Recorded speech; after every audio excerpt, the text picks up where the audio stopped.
Hello, beautiful soul, and welcome to another episode of Align Your Energy with Joy and Abundance. Woohoo! It is one of the last days of the school holidays, and another year to hope, to dream, to create. It's so super exciting. Loads of new beginnings around, which is really, really cool. So yes, welcome. Today's episode, I'm going to tell you a story of my journey from going from a registered nurse when I was tired, anxious, strung out, stressed, until now as an intuitive healer with a lot more calm and peace and creation. So when I was doing my nursing, studying my nursing, I was pregnant with our first, and it was a beautiful journey. Like, I loved my nursing, I really did. I ended up becoming a theatre nurse, and the thing I loved about nursing is not just the helping people, but I loved learning. I loved learning the biology side of things. I love theatre because for me, I can actually see it. I would be hands-on, and I'm such a kinesthetic learner. I need to be hands-on and doing something, which makes sense now as being a healer and really using my hands. So, don't get me wrong, I absolutely love my nursing. Where we ended up struggling was our close consecutive pregnancies. So, I had my oldest when I was still studying, and then in my first year of graduating, we got pregnant with our second, and then I had a little bit of time off, and then not long after going back to nursing, we got pregnant with our third. Our boys are only 16 months apart, and then went back to nursing, and it was just such a juggle with the two boys in preschool, paying for two, and paying for three, and then two, and then one starting school. It was such a juggle. We were going backwards. We weren't actually. All my money that I earned nursing went on to childcare, and we had children so close together. It was quite depressing. It was hard work. Going to work, and then as soon as I got home, it would be, tending to the children. My partner then started working 6 days a week so I could reduce my hours. It was just stress. We were just struggling to make ends meet. We were struggling to have time together, and just struggling to give back to ourselves, let alone having to give to our children and give to each other. It was a little bit of a struggle. And so moving forward there, and then looking back now, when I was pregnant with our fourth, I ended up having to leave work at 27 weeks. So, I'd get pregnant, work for a little bit, have some time off, then go back and juggle all the new beginnings again, and then go back. And this was pretty much with, at first, it was our three children under 5, and then it became, when we had our fourth, it was like pretty much like our second had only just turned 3, so that's like 3 and under. It was absolute chaos, trying to juggle, trying to bring it all in, and this is about the time, around 27 weeks, was when my pelvis gave out. Pelvis is your root chakra, your groundedness, your safety, your monetary. And when you've got stress in your life, and it's something to do with like family and your rooting system, it makes sense. It makes sense that my pelvis gave out then. It made sense because I always had that constant stress and worry of my thoughts going round and round. How we're going to make ends meet? How we're going to provide for the children? How are we going to do all this? That provision, that family, that connection, that societal expectation. So my pelvis gave out when I was 27 weeks pregnant with our fourth, which has been the greatest blessing now, looking back, because it forced us to stop, forced us to slow down and really reassess. And it was not long after these moments here that I had this moment with Dave and he had come, this very moment that always sticks in my head, when I was so tired, and depressed and anxious and postnatal depression after having our fourth, that he yelled at me and he's like, "Aley, you do not love yourself." And it was in that moment, that very moment where you kind of like, you have this, if you have like a heated argument and you just want to walk out, or you're like, "No, I'm not putting up with this." But in that moment, I stopped. I was like, you know what? He has a point. Something in me made me stop. I was like, look, this is a man I love. This is a man I trust. And I was like, perhaps he's onto something. Even if I did not want to hear it, even if I did not want to believe it, I knew it was true. I knew I was struggling, and I knew I was going around in circles. And, as a family, we were going around in circles. And I just stopped and I was like, well, what do I do? What do I do? So he showed me some videos that he had been watching on Gaia. Mattia Stefano and Joe Dispenza, and just all this, and the Emotion movie. All this beautiful stuff that would talk about how our thoughts are creating our realities, very similar to like The Secret of Law of Attraction. Being able to have more ease in joining your flight and reprogram your mind and your subconscious mind and subconscious beliefs. So we started watching this together, and I started implementing.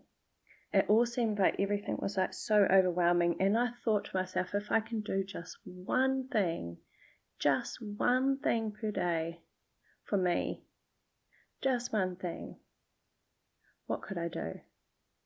And that very one thing was I started listening to meditation music. At night, I started off with solfeggio frequencies. And if you are starting out on your meditation journey, much like I was there, I have written a whole 21-day journal to guide you through this, of where I started being able to slow down my mind that was always racing, with thoughts of anxiety and depression, and always working. The only time it would kind of stop working, that I thought, was when I'd go to sleep, when I was absolutely shattered and exhausted and finally went to sleep. So I would put my headphones in and I would start listening to music.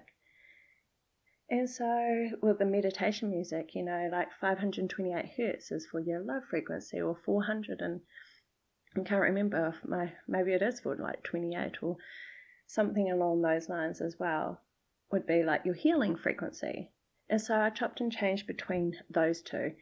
And then I started exploring other different meditations like Jason Stevenson, and I became curious about, connecting with your angels, or, one of these ones popped up and I was like, that's quite interesting. I might just pop it on anyway. And after a wee while, well, actually, it wasn't even a while. After 2-3 weeks of doing this consistently, I had a vision flash in front of my eyes when I was meditating, the word Reiki. Reiki. I had no idea what it was. And with Dave, I know I could always just, at first I was like, oh, should I tell him? Can I tell him?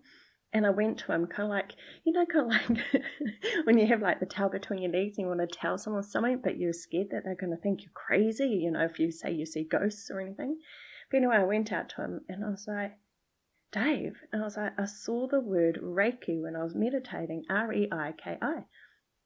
And he's like, you know what? And he's like, that's really funny, because around the same time all this is happening for me, he had started going through this growth as well, and he was outside one day cutting our grape leaves off our brick wall, and this man came over and he says, oh, can I have some of those grape leaves, please? They're really medicinal and healing, and he was using them for something. His name was Dave as well, and he was a healer. He is a healer.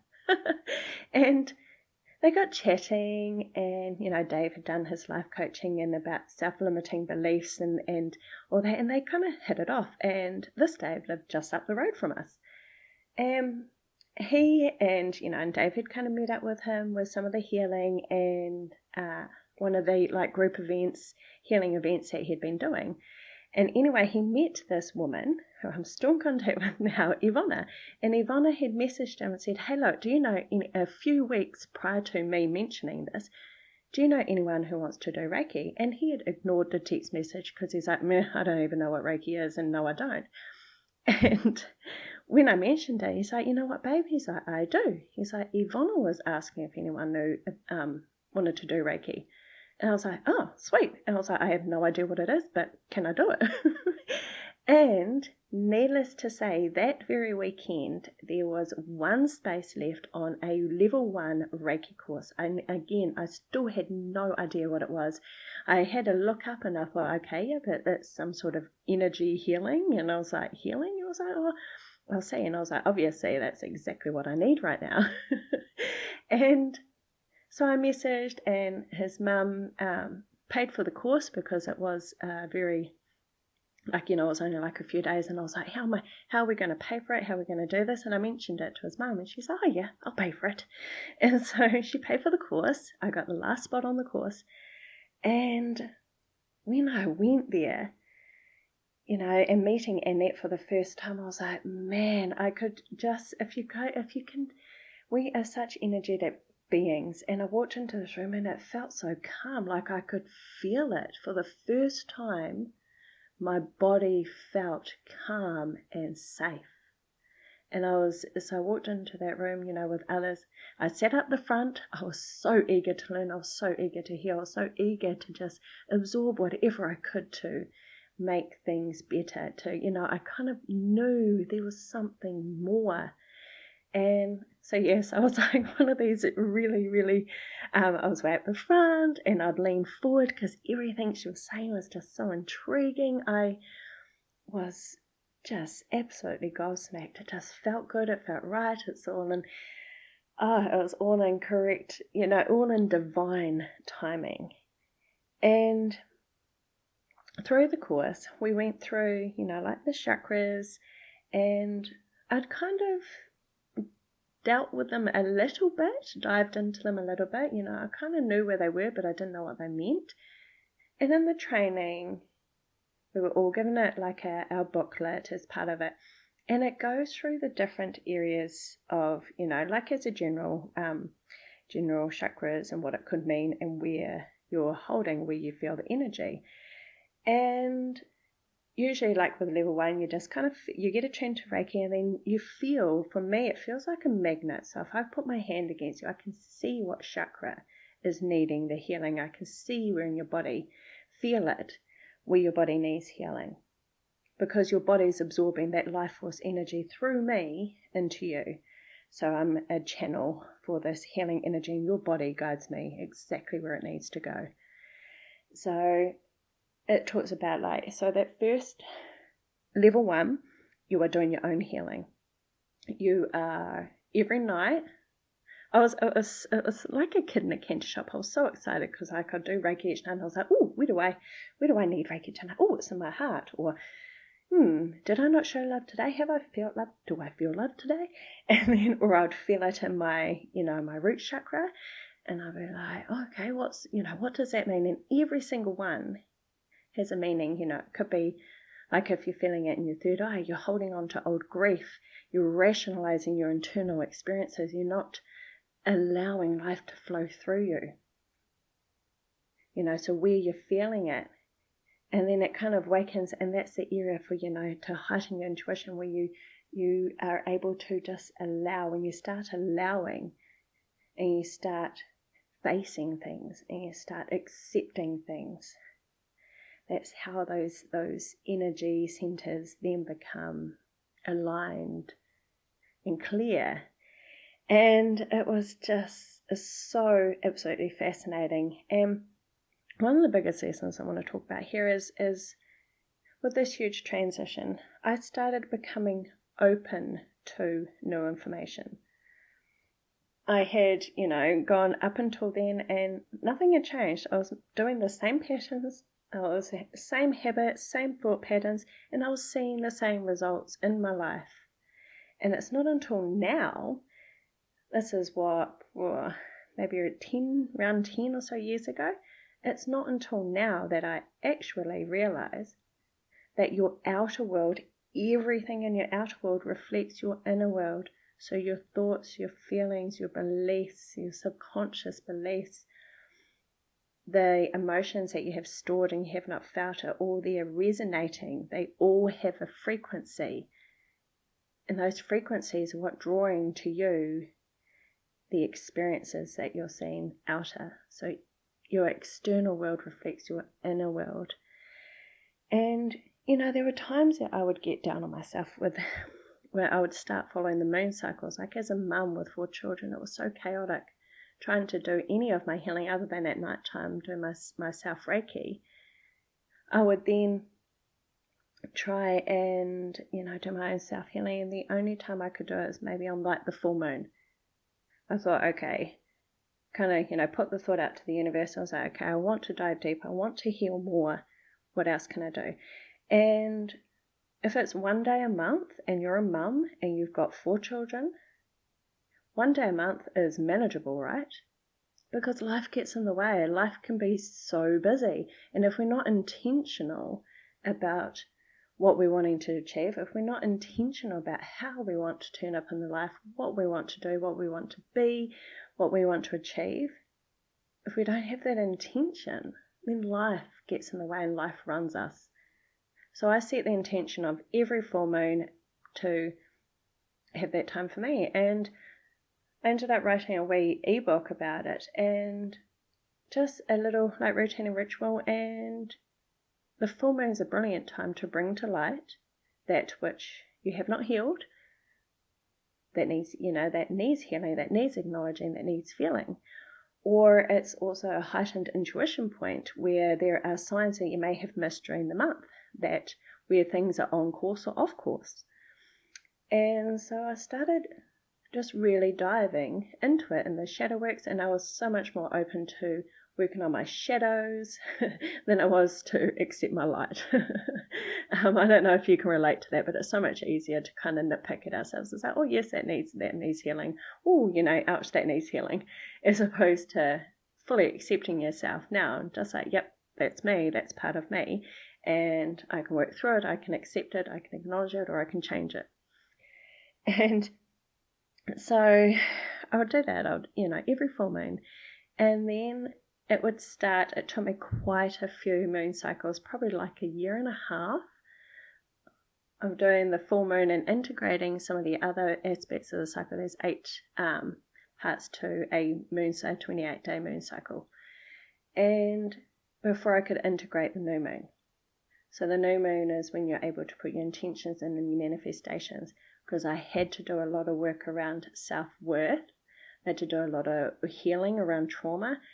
I had to do a lot of healing around limitations and lack, and actually inviting joy in, inviting in abundance and inviting in love, because I had so many walls up and so many limiting beliefs and stories that I was telling myself that I'd grown up with, not, lack, always lack, and disconnection.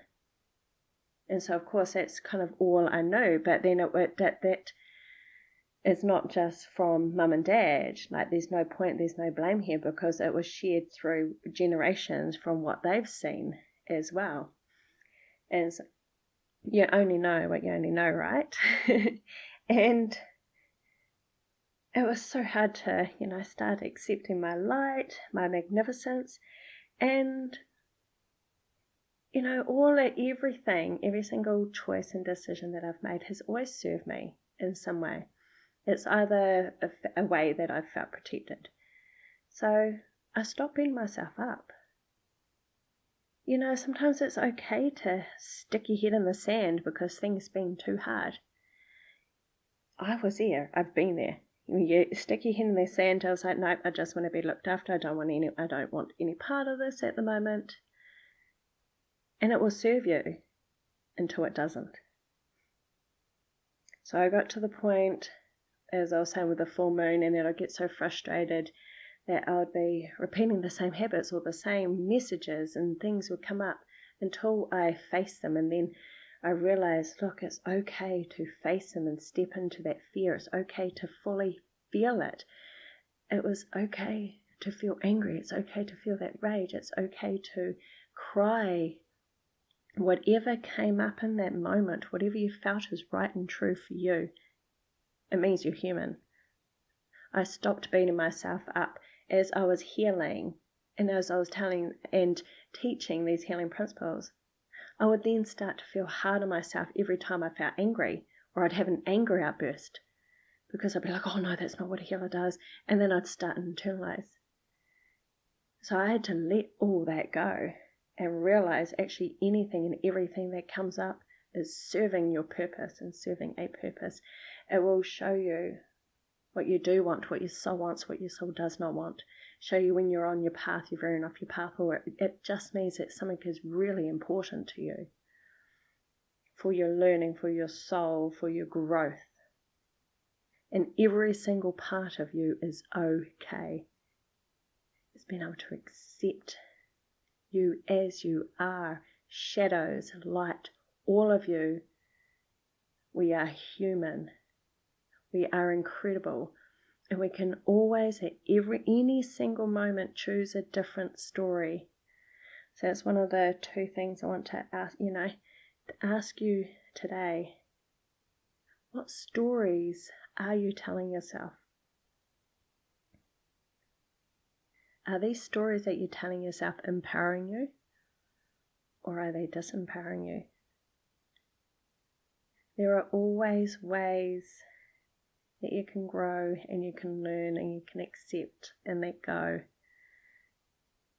When you become open to healing information and not taking it personally as a dig at you, when you're able to notice how your body is feeling in certain situations, when you're able to start really tuning in and slowing down to what your body and what your intuition is telling you, when you're able to start really listening, that's when the growth happens and you start to intentionally create the life that you desire and that you deserve. It is all within you to create exactly the life that you desire, that you deserve.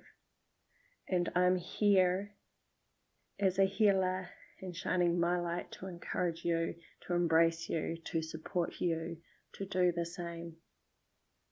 Because you are such an incredible being, all of you. We are all made of divine love. Regardless of our emotions, regardless of the behaviors, regardless of that, we are all at our core love. And that's our desire at the end of the day, is love. That's who we are in essence. We are source. You are love. You are light. All within you. And it's that love and acceptance of every single part of you, integrating your shadows. We need our shadows and we need our light because both make us who we are. We are all beautiful, unique beings with so much skill, so much that we can offer others, that we can serve others and we can encourage them too. And I wanted to leave you with a wee note today that a card reading. Just before I started this podcast, I noticed Keepers of Light called out to me. And every time I need to hear a message now, I get a vision of one of the card decks that I have.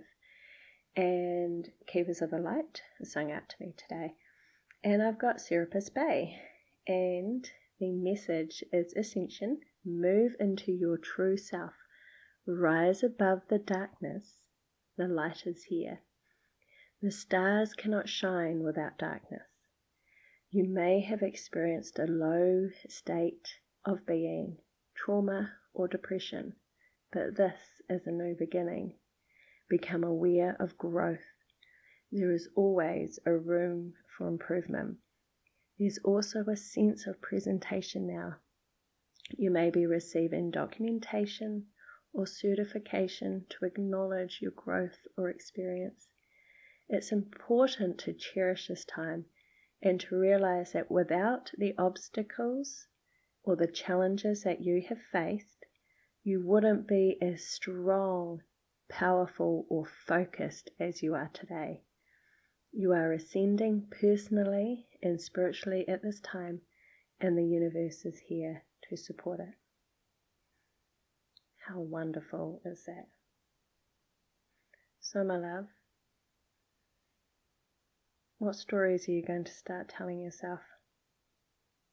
What are you wanting to create in your life? More ease, more joy? You are so worthy of absolutely anything and everything you desire. I hope this was helpful. Lots of love to you. And I'll see you all again soon. Mwah. Thank you for listening.